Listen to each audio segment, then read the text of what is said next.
ফৰ্মখিনি আপোনালোকে দিলে এতিয়া আপোনালোকৰ সৰুকৈ ইণ্টাৰভিউ হ'ব। নমস্কাৰ বন্ধু বান্ধৱীসকল, মই অংকুৰ, আপুনি চাই আছে অংকুৰণ অফিচিয়েল।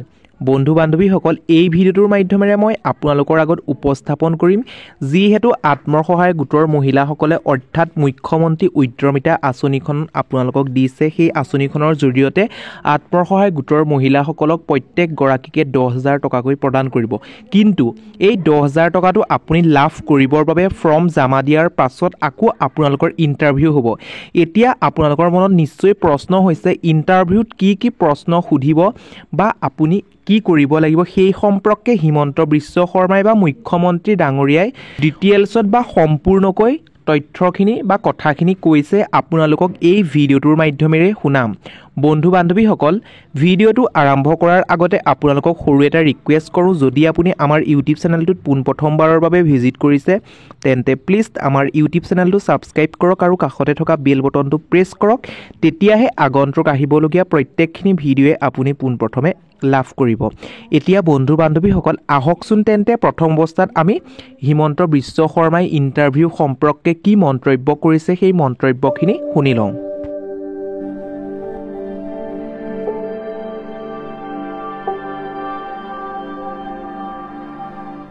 সেইটো হৈছে বাইদেউসকলক লাখপতি বাইদেউ বনাব লাগে। লাগে নে নাই লাখপতি হ'ব? কাক নালাগে হাত উঠা। কাক নালাগে? আচ্ছা, কাক লাগে হাত উঠক এতিয়া। আচ্ছা, এতিয়া ভাতখন নামাওক। এতিয়া ভাতৰ ভোকটো অলপ কমিছে নে নাই?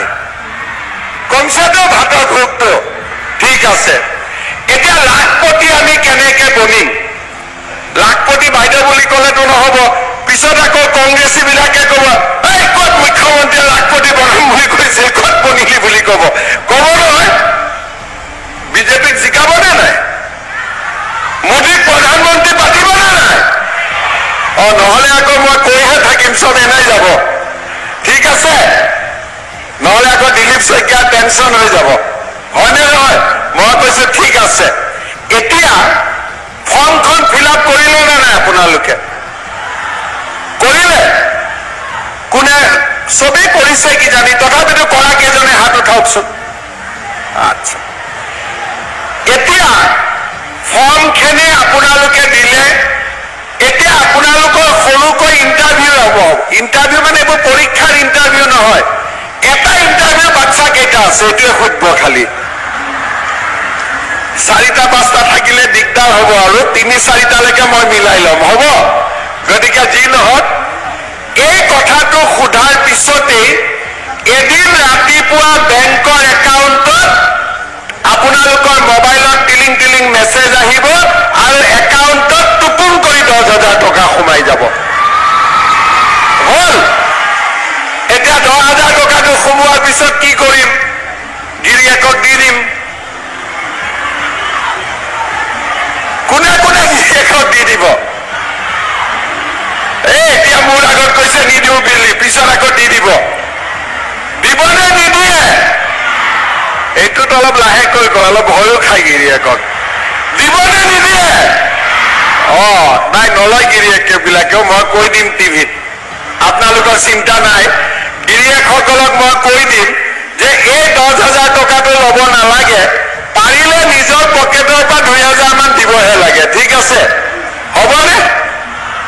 এই 10,000 টকাটো পোৱাৰ পিছত এই টকাটো আমি যিসকলে ভাল কৰি ব্যৱহাৰ কৰিম, কোনোবাই মুৰ্গী কৰক, হাঁহ কৰক, কাপোৰ বোৱক, সৰু দোকান দিয়ক, নহ'লে 10,000 টকা গোট খুৱাই 1 লাখ টকা দি গ্ৰুপত বিজনেছ কৰক, যিকেইগৰাকী বা সকলোৱে ভাল কাম কৰিব তেওঁলোকক মই আকৌ 25,000 টকা বেংকৰ একাউণ্টত দিম।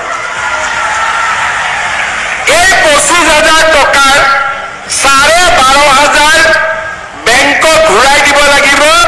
12,500 ঘূৰাই দিব নালাগে আৰু বেংকক কোনো সুদ দিব নালাগে, সুদটো চৰকাৰে দি দিব। 12,500 টকাও চৰকাৰে দিব, মাত্ৰ 12,500 টকা আপোনালোকে ঘূৰাই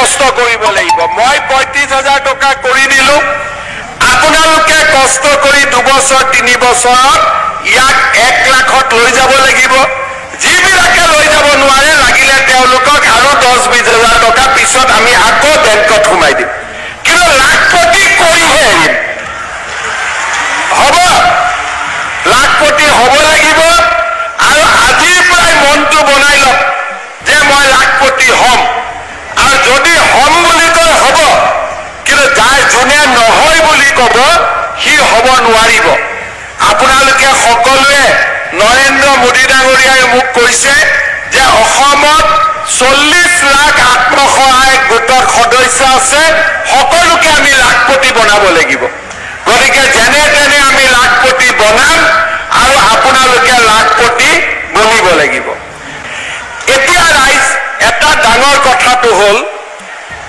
আৰু এটা নতুন কাম কৰিব লাগে সেইটো হৈছে বাইদেউসকলক লাখপতি বাইদেউ বনাব লাগে বন্ধু বান্ধৱীসকল আপোনালোকে নিশ্চয় গম পালে যে হিমন্ত বিশ্ব শৰ্মাই কি মন্তব্য কৰিলে আপোনালোকক 10,000 টকাটো কেতিয়াকৈ প্ৰদান কৰিব বা আপোনালোকক ইণ্টাৰভিউত কি মন্তব্য কৰিব কি সুধিব কি প্ৰশ্ন কৰিব সেই সম্পৰ্কে নিশ্চয় গম পালে আপোনালোকে নিশ্চয় প্ৰপত্ৰ বা ফৰ্মসমূহ জমা কৰিলে বন্ধু বান্ধৱীসকল এই ভিডিঅ'টোৰ মাধ্যমেৰে সৰু কেইটামান ইনফৰমেশ্যন বা সৰু এটা ইনফৰমেশ্যন দিবৰ বাবে যত্ন কৰিলোঁ যদি ভিডিঅ'টোৰ জৰিয়তে আপুনি উপকৃত হৈছোঁ বুলি ভাবিছে বা ভিডিঅ'টো চাই ভাল পাইছে তেন্তে প্লিজ এটা লাইক কৰি দিব আৰু এতিয়ালৈও যদি আমাৰ ইউটিউব চেনেলটো ছাবস্ক্ৰাইব কৰা নাই ছাবস্ক্ৰাইব কৰাৰ লগতে কাষতে থকা বেল বটনটো প্ৰেছ কৰি অল অপশ্যনটো ক্লিক কৰিবলৈ নাপাহৰিব বন্ধু বান্ধৱীসকল আজিলৈ ভিডিঅ'টো ইমানেই আকৌ পুনৰ নতুন এটা ভিডিঅ'ত লগ পোৱাৰ আশাৰে ধন্যবাদ